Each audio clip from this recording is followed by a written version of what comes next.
Welcome to another edition of Standing Up for You. This is Representative Kara Pavlock from the 77th District, and I am Whit Betts from the 78th District. And we are very happy that you're going to tune in to hear what's going on up at the legislature. And as of now, today is May 1st, Kara and I wanted to give you an update on the financial situation in Connecticut. If you recall, for the fiscal year that's going to be ending on June 30th, we are in a deficit situation, and it's been growing on a monthly basis. And we've just learned that we are now going to have an approximately $160 million deficit that we have to make up between now and June 30th.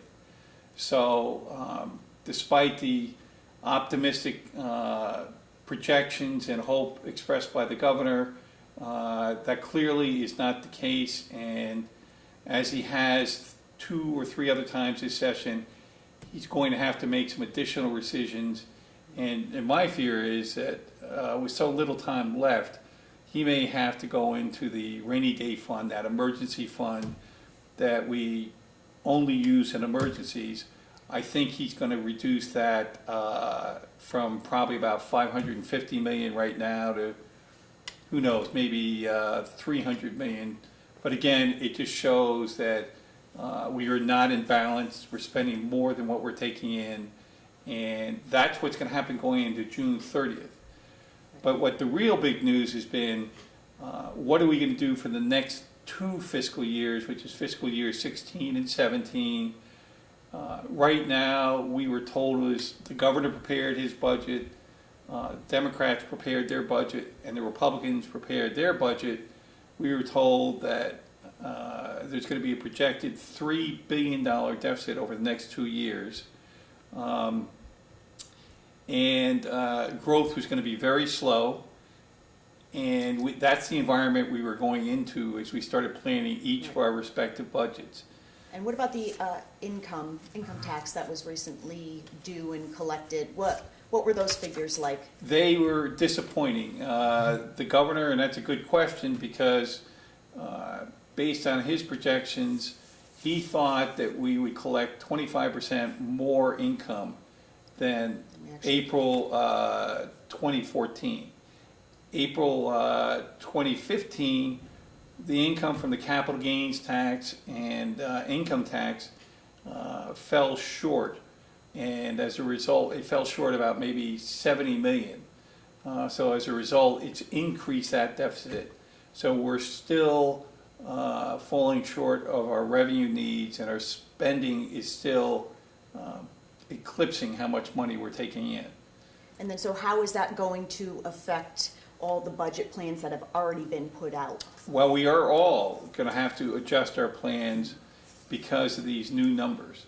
Right. So we will have to make some modifications, but instead of entering into this cycle with confidence and growth, we're still in that standstill recession where we're just not moving forward. Right. And we don't have any stability with our finances.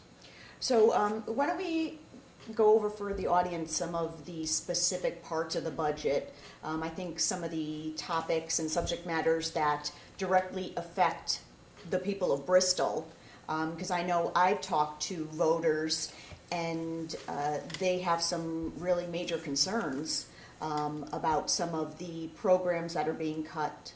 And so why don't we talk about some of those? Sure. The one that all of us in the Bristol delegation have probably heard the most about, and understandably so because it's so important to all our families and to all our viewers, has been Bristol Hospital. Right.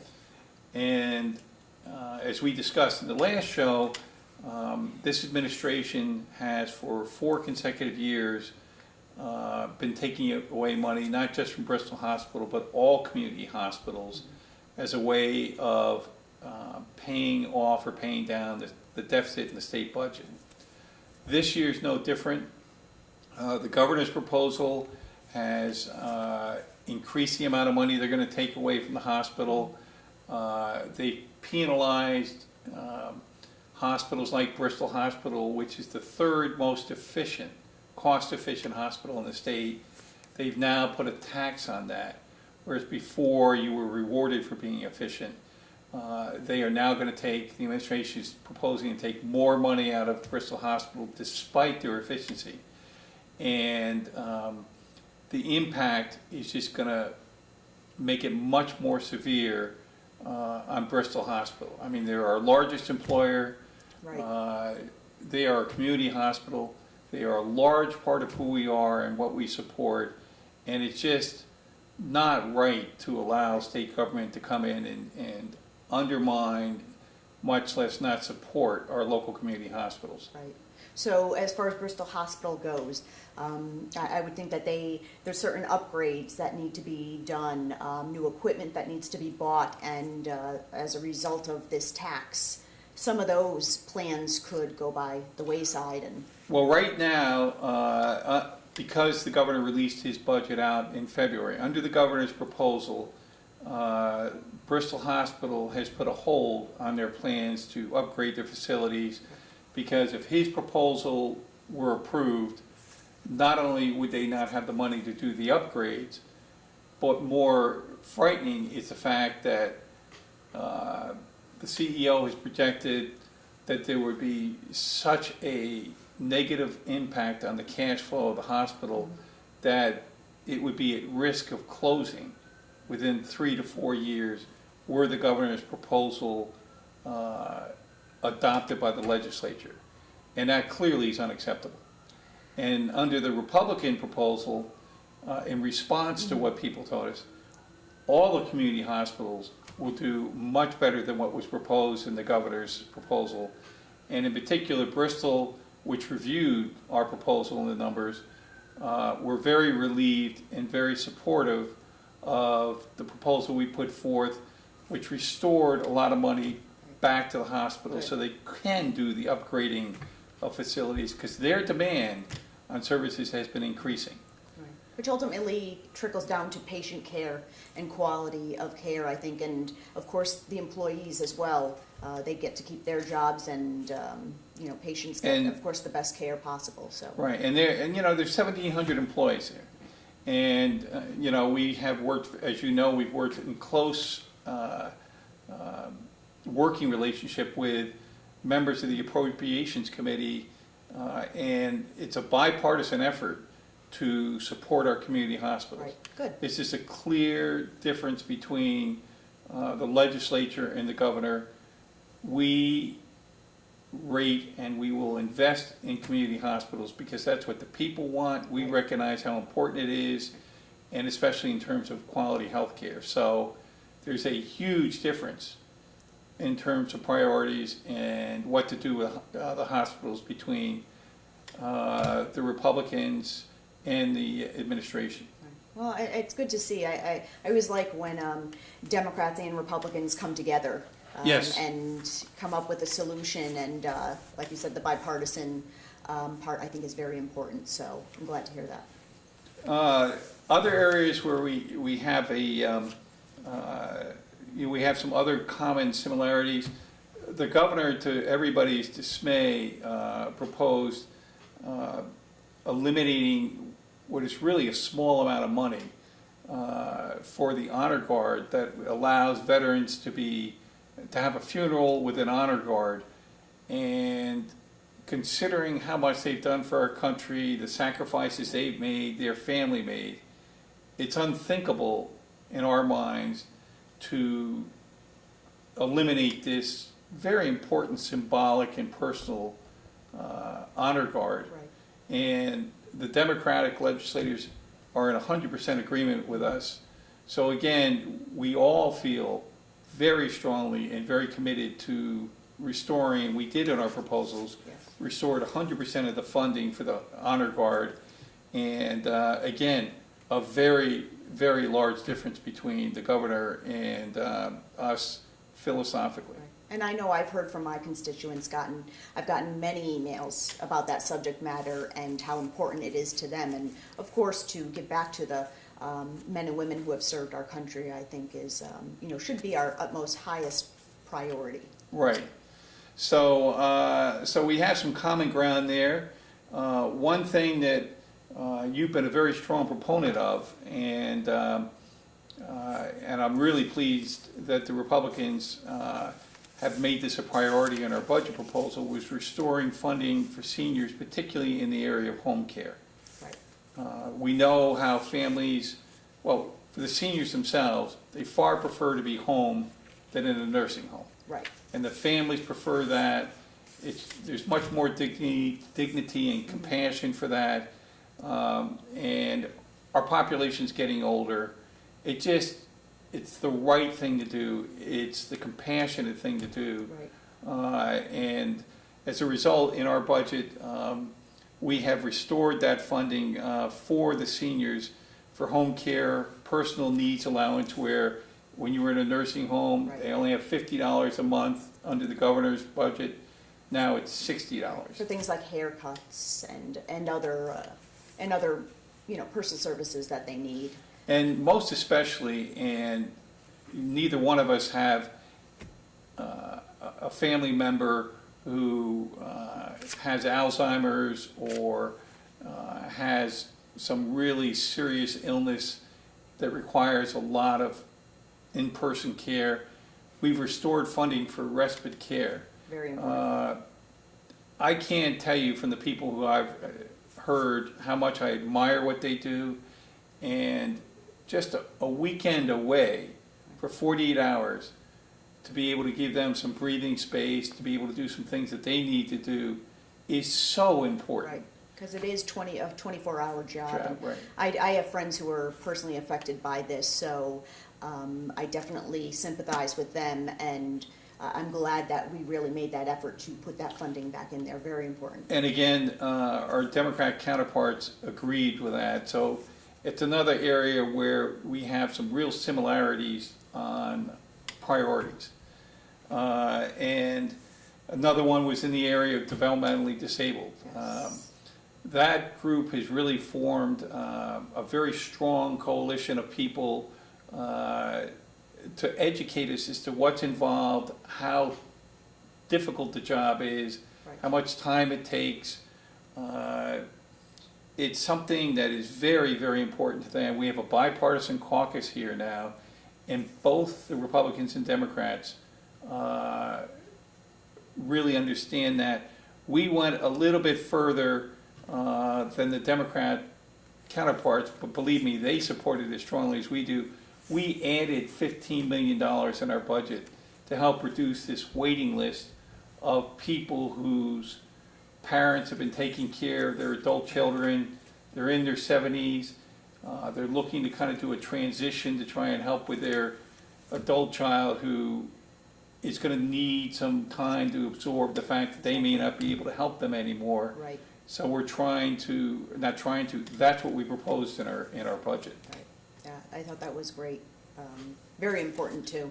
The other one that we really made and had some pretty good success with was in the area of mental health. Again, it's just a common sense priority. I mean, you had Newtown, you've seen a lot of the problems around the nation.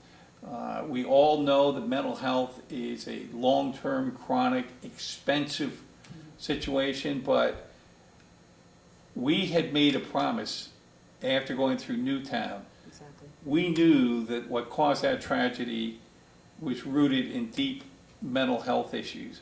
I cannot feel more strongly about saying we cannot turn our back on this issue unless we want to invite more tragic situations.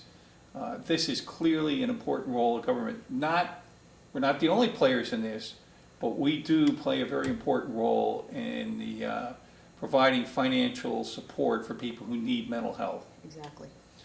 So, and then another one is where you got a lot of phone calls and emails. I did as well.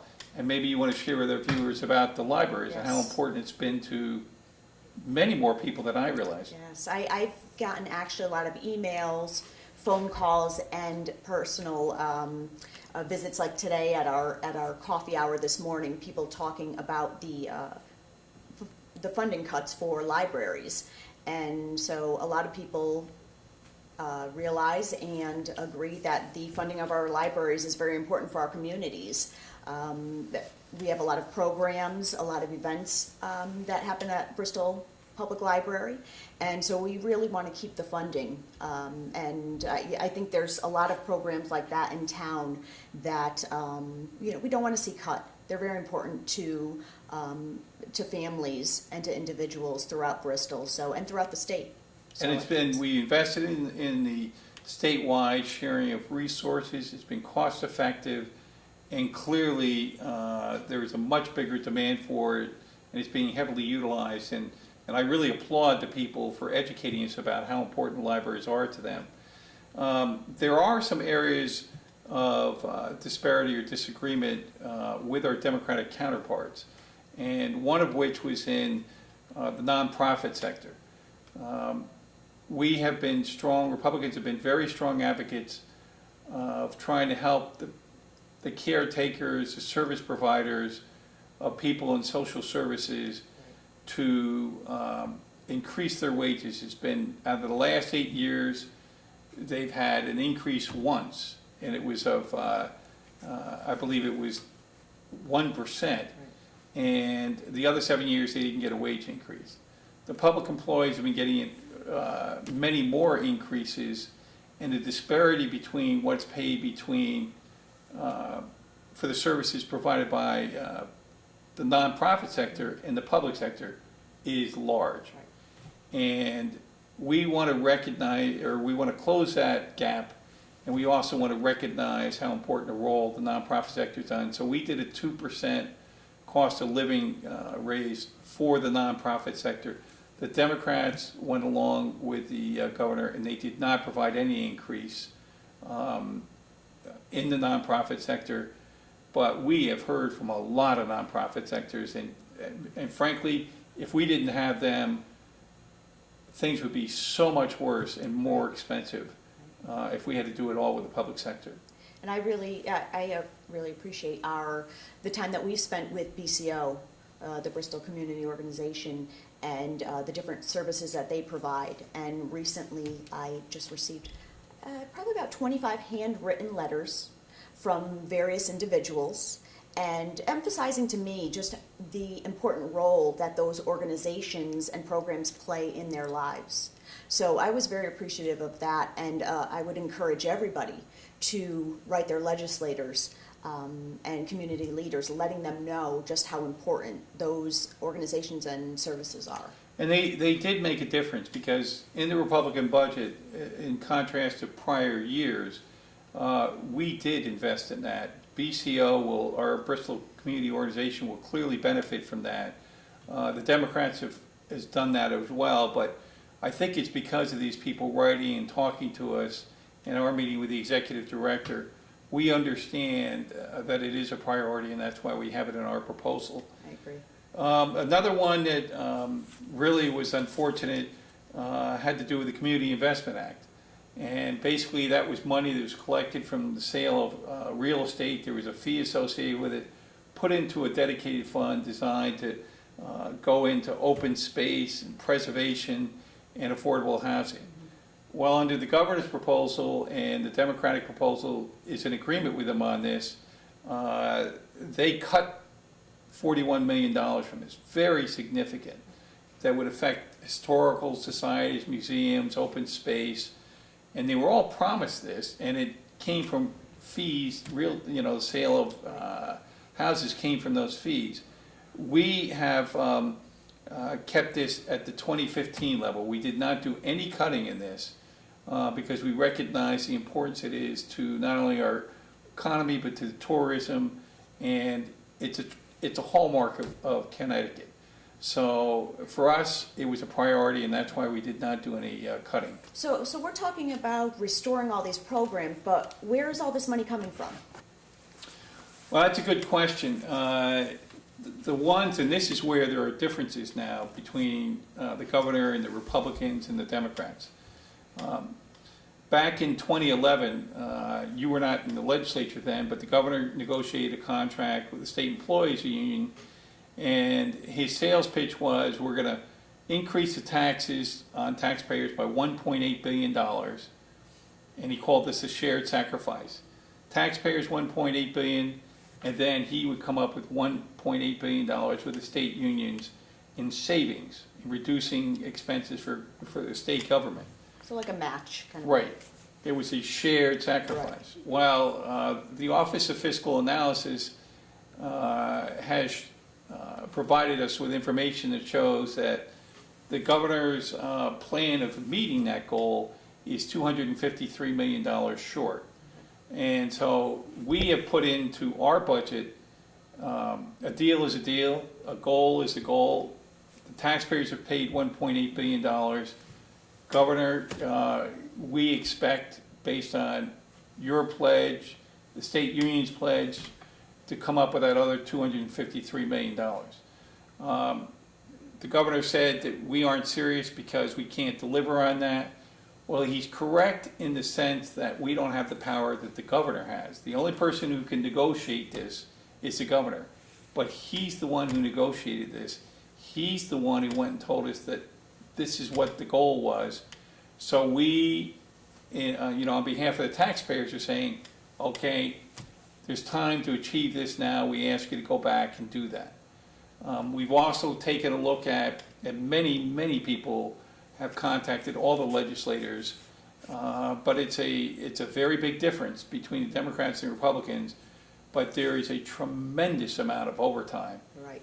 that the state puts a lot of money into, and it's extremely expensive. And we are calling for creating an agency that takes a look at overtime by everybody and says, how can we avoid some of these overtimes? Sometimes you have to have it, but right now it's just been growing and growing and growing. And a simple way would be, you might have done overtime working last night until midnight. Instead of coming in at your normal time at 7 in the morning, come in at 10 a.m. And then that way we can balance off the hours that you had, and we can minimize the number of overtime hours that the state has to pay, which is time and a half, over the normal salary. So overtime is something you have the ability to control, or you need to use as a management tool to control your expenses. As many business owners know as well, of course. Exactly. And the third area that we did, and it's been going on in the private sector for a very long time, is for any new state employee that's hired now, they need to contribute to their pension, and we're going to call it a 401k, as opposed to the state contributing to it. Because one, the state doesn't have the money, just like the companies didn't have the money to match what the employees were doing before. We are saying, we don't have the money. From this point on, when you're hired, you are responsible for investing in your pension. That's very important. It's groundbreaking. We are, in the public sector, are way behind what's been going on in the private sector. And we're doing this just for the same reason they did. If you don't have the money, don't promise what you can't deliver. So those are the three big areas that we're looking for in terms of getting those cost savings. And they are things that can be achieved. It's just a question of, do we have the political will and attitude of doing it? Right. The Democrats, on the other hand, have taken two different approaches. One was done by the Finance Committee that just simply says we're going to raise taxes by well over $1 billion in the next 2 years. And it removes a lot of tax exemptions for everybody, puts taxes on services like veterinary services, Right. For accountants, for engineers. I mean, it's everything except colleges, universities, and hospitals and churches right now. But they're broadening that base. So that's going to be a very substantial revenue. In fact, it's so big that they're projecting a $300+ million surplus next year. That's if people stay in Connecticut. If they stay. Right. And that's been what the reaction's been. Exactly. People have said, I've had it, Yeah. I'm not going to be paying anymore. What are you doing, government? On the Democratic appropriation side, what they've done is they said, look, we're going to play this accounting gimmick game. We're gonna try and get under the constitutional spending cap, which was adopted when the income tax was put in. And we're just gonna move things off budget and pretend they don't exist so that we can fit under this mathematical formula. Again, it's a shell game. And those are the real big differences between the governor, the Democrat, and the Republican proposals. And I have to say that the other emails I get a lot are from people who have said to me, I'm leaving. I'm going to be moving out of Connecticut in the next couple of years, and it's just too expensive to live here anymore. So unfortunately, I have to say I get a lot of those emails, and it's unfortunate because Yeah. we Well, want people to stay here. let me wrap up for the viewers, because we only got a few seconds left, what the next steps are in the process. The budget has been proposed, there have been budget proposals from the governor, the Republicans, and the Democrats. From this point on, it has been the tradition, and it will continue to be the tradition, where the Democratic leaders get together with the governor. Republicans are not invited to the table to negotiate a final budget. And when I say Republicans, it's really all the people we represent. So we each represent 24,000 people at 48,000. I mean, we have a lot of people who are not going to have their interests represented. It's going to be decided by the majority party and by the governor. And that's what will take place in the next couple of weeks. So I'm sorry we've run out of time, but just wanted to give you an update from the Capitol on the different budget proposals and its impact on our district and on you as well. So till the next show, we look forward to giving you another update. Thank you for tuning in and listening to Standing Up for You. Thank you. See you next time.